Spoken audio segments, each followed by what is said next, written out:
Би яг сургууль хүмүүсийн тусгай байгууллага дээр болохоор 14-т байсан.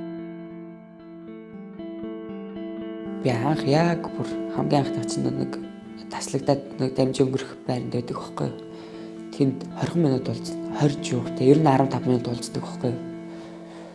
Хамгийн анхных дээр би яг үнэхээр шүд зоож ирсэн. Үнэхээр ойлгохгүйсэн.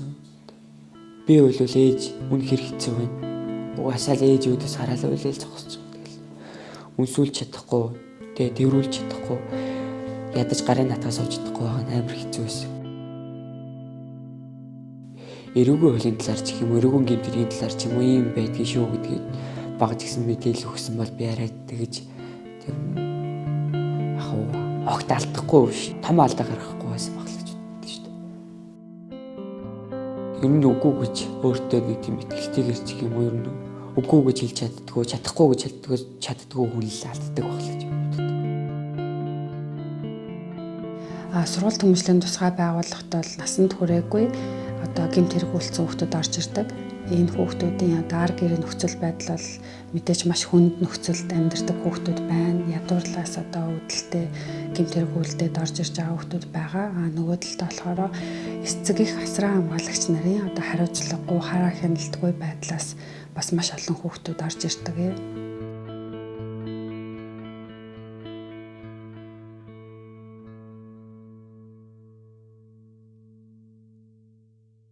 Гэртэнэблих яг намайг яг оцсны дараа бүр яг тэр сэтгэл зүйн сургалтууд амар эрчимтэй орж исэн байхгүй юу.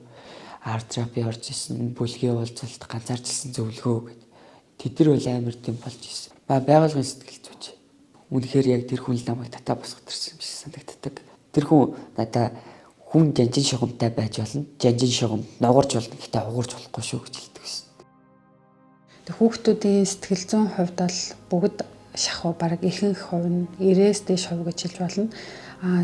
Хүүхэд наснда буюу бага наснда одоо маш их сэтгэл зүйн гэмтлийг авсан хүүхдүүд байдаг. Тэгээ сэтгэл зүйн гэмтэлтэй хүүхдүүд өсвөр наснд очиод яадаг вэ гэхээр одоо өөртөө итгэх итгэлгүй байх, айдас түгшүүр их байх, нойр гудалд орсон байх гэх мэтчлэнгийн маш олон одоо сэтгэл зүйн асуудалтай хүүхдүүд орж ирцгээдэг.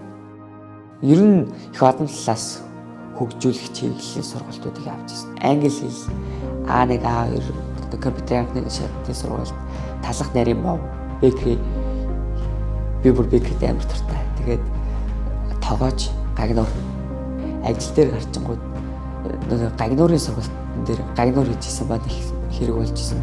Одоо боловсрол бол угаасаа маш чухал тийм. Хүүхдүүдэд мэрэгжлийн чиг баримжаа олгож мэрэгжлийн сургалт явуулснараа сургууль хүмүүжлийн тусгай байгууллагаас гарсныхаа дараа хүүхдүүд одоо ажилдаа болох боломжтой байдаг. Ажил хөдөлмөр эрхлэн гэдэг маань хүүхдүүд санхүүгийн хувьд бол бас хараат бус эдийн засгийн хувьд биеэ даасан байдал бий болно. Тэгээд эргээд нөгөө ажилдаа орлоготой хүмүүс чинь яах вэ гэхээр үргэлжлүүлэн амьдралаа авч явах боломж нь маш их өртдөг. Одоо сурж байгаа.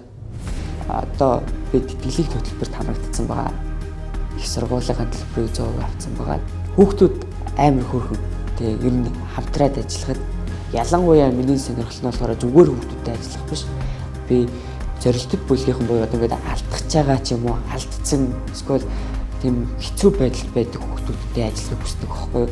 Ягаад гэвэл би өөрөө тэр байдлаас гараад ирсэн. Болдгийг мэдчихэж байгаа учраас би тэр хүүхдүүдийг гэсэндээ өөрчлөмөр. Яагаад би өөрчлөгдөж болсон чи бусд нь өөрчлөгдөж болохгүй гэж